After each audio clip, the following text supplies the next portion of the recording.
नमस्कार दोस्तों और स्वागत है आप सबका एक और धमाकेदार वीडियो में। आज मैं एक ऐसा सवाल लेकर आया हूं जो शायद आप में से हर कार लवर के दिमाग में चलता होगा। सोचो, आप अपनी फेवरेट कार खरीदने शोरूम में जाते हैं और अचानक पता चलता है कि उसकी कीमत 10 लाख नहीं बल्कि सिर्फ 8 लाख है। कैसा लगेगा? बिल्कुल जैसे बिग बाजार में दिवाली सेल लगी हो और आपका फेवरेट जैकेट आधे दाम पर मिल रहा हो। आज हम इसी सपनों की सेल की बात करने वाले हैं जिसे हम कहते हैं GST 2.0। आज हम समझेंगे कि ये GST 2.0 क्या बला है, ये हमारे मौजूदा GST सिस्टम से कैसे अलग है, और सबसे बड़ा सवाल, क्या ये हमारी और आपकी पसंदीदा कारों की कीमतें सच में कम कर पाएगा? तो कुर्सी की पेटी बांध लीजिए क्योंकि ये राइड थोड़ी लंबी और ज्ञान से भरी होने वाली है। और हाँ, अगर आप चैनल पर नए हैं तो अभी सब्सक्राइब का बटन दबा दो ताकि ऐसे मजेदार वीडियो मिस न हो जाए। तो चलिए सबसे पहले ये समझते हैं कि ये GST 2.0 क्या है। नाम सुनकर ऐसा लगता है जैसे किसी सॉफ्टवेयर का नया अपडेट आया हो, है ना? बिल्कुल वैसा ही है। ये मौजूदा GST सिस्टम का एक अपग्रेडेड, ज्यादा स्मार्ट और सिंपल वर्जन है। अभी क्या होता है, हमारे पास GST के 4 रेट्स हैं, 5%, 12%, 18% और 28%। ये बिल्कुल ऐसे है जैसे किसी होटल में खाने के लिए 4 अलग अलग थालियां हों, एक सस्ते खाने की, एक ठीक ठाक, एक बढ़िया और एक बहुत ही महंगा। लेकिन GST 2.0 में सरकार का प्लान है कि इन 4 रेट्स को घटाकर सिर्फ 2 या 3 कर दिया जाए, यानी थालियां कम और मेनू सिंपल। अभी कारों पर भी ये अलग अलग रेट्स लगते हैं, छोटी कारों पर कम, बड़ी कारों पर ज्यादा और लग्जरी कारों पर तो पूछो ही मत। सोचो, अभी एक ही गाड़ी पर इतने सारे टैक्स क्यों? ये कुछ ऐसा है जैसे आप एक ही दुकान से आलू भी खरीदें और आईफोन भी, आलू पर कम टैक्स, आईफोन पर ज्यादा। ये तो समझ आता है, लेकिन जब एक ही तरह के प्रोडक्ट पर अलग अलग टैक्स लगे तो कंफ्यूजन बढ़ जाता है। GST 2.0 इसी कंफ्यूजन को खत्म करने आया है। इसका मकसद है टैक्स सिस्टम को और भी आसान और ट्रांसपेरेंट बनाना। अब आप पूछेंगे, इससे हमारी कार से क्या लेना देना? बस यही तो सबसे बड़ा सवाल है। अगर GST का रेट सिंपल और कम हो जाए तो क्या हमारी कार की कीमतें भी कम होंगी? यही जानने के लिए हम आगे बढ़ेंगे। चलिए अब हम गणित लगाते हैं। अभी कारों पर GST और सेस का एक जटिल मिक्सचर लगता है। छोटी कारों 4 मीटर से कम लंबाई, 1200 सीसी से कम पेट्रोल इंजन या 1500 सीसी से कम डीजल इंजन पर 28% GST प्लस 1% से 3% सेस लगता है, यानी कुल मिलाकर लगभग 29 से 31% टैक्स। GST 2.0 में क्या हो सकता है? माना जा रहा है कि इन पर GST घटाकर 18% या 20% किया जा सकता है। ये एक बहुत बड़ा बदलाव होगा। अगर 28% से 18% हो जाए तो सीधे 10% की कटौती। अगर आपकी फेवरेट 10 लाख की हैचबैक जैसे स्विफ्ट या बलेनो पर 10% की कटौती हो जाए तो सोचो, वो कार सीधे 9 लाख की हो जाएगी। है ना कमाल की बात? 1 लाख की सीधी बचत। इतने में तो आप अपनी गाड़ी का इंश्योरेंस भी करा लेंगे और कुछ फ्यूल भी भरवा लेंगे। कंपनियां क्या करेंगी? अब ये सबसे बड़ा सवाल है। क्या कंपनी ये फायदा ग्राहकों को देगी? देना तो चाहिए, क्योंकि अगर एक कंपनी दाम घटाएगी तो बाकी को भी घटाना पड़ेगा, वरना कंपटीशन में टिक नहीं पाएंगी। कंपनियों को भी पता है कि दाम कम होने से बिक्री बढ़ेगी। तो हाँ, बहुत संभावना है कि दाम कम होंगे। अगर हैचबैक सस्ती हुई तो 2 व्हीलर्स की बिक्री थोड़ी प्रभावित हो सकती है, क्योंकि जो लोग 1 लाख की बाइक खरीदने की सोच रहे थे, हो सकता है कि अब वो 5 से 9 लाख की कार की ओर रुख करें। आपको क्या लगता है, क्या कंपनियां वाकई दाम घटाएंगी या फायदा अपने पास रख लेंगी? कमेंट में जरूर बताइए। बड़ी SUVs पर 4 मीटर से ज्यादा लंबाई 28% GST प्लस 15% सेस लगता है, जो कुल मिलाकर 43% तक हो जाता है। ये बिल्कुल ऐसा है जैसे आप एक बर्गर खाएं और उसका बिल बर्गर से भी ज्यादा हो। सरकार सेस को कम कर सकती है या पूरी तरह हटा सकती है। अगर सिर्फ सेस 15% से 5% भी हो जाए तो सोचो कितनी बड़ी राहत मिलेगी। अगर एक 15 लाख की कॉम्पैक्ट SUV पर 10% की कटौती हो जाए तो वो सीधे 14 लाख की हो जाएगी,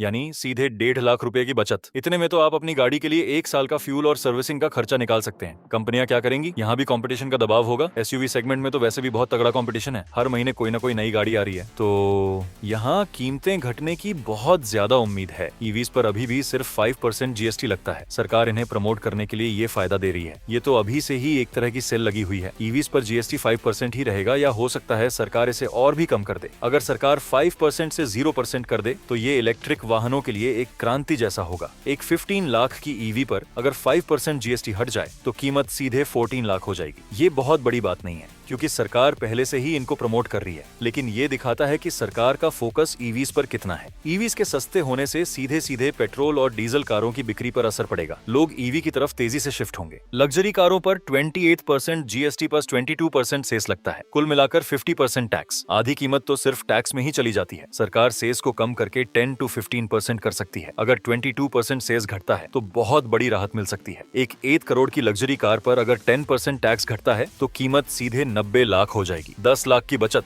इतने में तो आप एक और मिड साइज सेडान खरीद लेंगे। लग्जरी कार कंपनियों के लिए भारत एक बड़ा मार्केट है। अगर दाम कम होंगे तो और लोग भी लग्जरी कार खरीदने की सोचेंगे, तो यहाँ भी दाम घटने की उम्मीद है। तो दोस्तों, ये तो थी सारी कैलकुलेशन, लेकिन सवाल ये है कि क्या जीएसटी 2.0 सच में आएगा? सरकार इस पर काम कर रही है, लेकिन ये एक बहुत बड़ा बदलाव है और इसमें समय लगेगा। अभी तक कोई फिक्स तारीख नहीं है, लेकिन एक बात तो तय है, अगर ये लागू हुआ तो इसका असर सिर्फ कार इंडस्ट्री पर ही नहीं बल्कि हर चीज पर पड़ेगा। वैसे मुझे लगता है कि जब जीएसटी 2.0 आएगा तो शोरूम्स में ऐसा ही नजारा होगा जैसे आईपीएल के ऑक्शन में हो। लोग अपनी पसंदीदा गाड़ी के लिए बोली लगाएंगे और पता चला कि एक 10 लाख की गाड़ी 8 लाख में ही मिल गई। तो दोस्तों, इस वीडियो से हमने क्या सीखा? पहला, जीएसटी 2.0 हमारे टैक्स सिस्टम को और भी आसान बनाएगा। दूसरा, अगर ये लागू हुआ तो आपकी और हमारी सपनों की कारें सच में सस्ती हो सकती हैं। और तीसरा, आप अभी से पैसे बचाना शुरू कर दो, क्योंकि क्या पता कब आपकी फेवरेट कार पर धमाकेदार सेल लग जाए। तो दोस्तों, आपको क्या लगता है, जीएसटी 2.0 कब तक आएगा? और अगर आया तो आप कौन सी कार खरीदने का सपना देखेंगे? नीचे कमेंट में जरूर बताइए। और हाँ, अगर आपको ये वीडियो पसंद आया तो इसे लाइक और शेयर करना मत भूलना। और अगर आप पहली बार हमारे चैनल पर आए हैं तो सब्सक्राइब का बटन दबा दो और साथ में वो बेल आइकॉन भी, ताकि कोई भी नया वीडियो आपसे मिस ना हो। एक बार की बात है, मैं अपने दोस्त के साथ एक शोरूम में गया। वो एक कार देख रहा था। उसे गाड़ी बहुत पसंद आई, लेकिन जैसे ही उसने प्राइस टैग देखा, वो बेचारा सीधे जमीन पर बैठ गया, क्योंकि प्राइस में गाड़ी से ज्यादा तो टैक्स ही था। तो उम्मीद है जीएसटी 2.0 के बाद किसी को भी ऐसा सदमा न लगे। आज के लिए बस इतना ही। मिलते हैं अगले वीडियो में, तब तक के लिए सुरक्षित रहिए, गाड़ी चलाइए और हाँ, सपने देखना मत छोड़िए।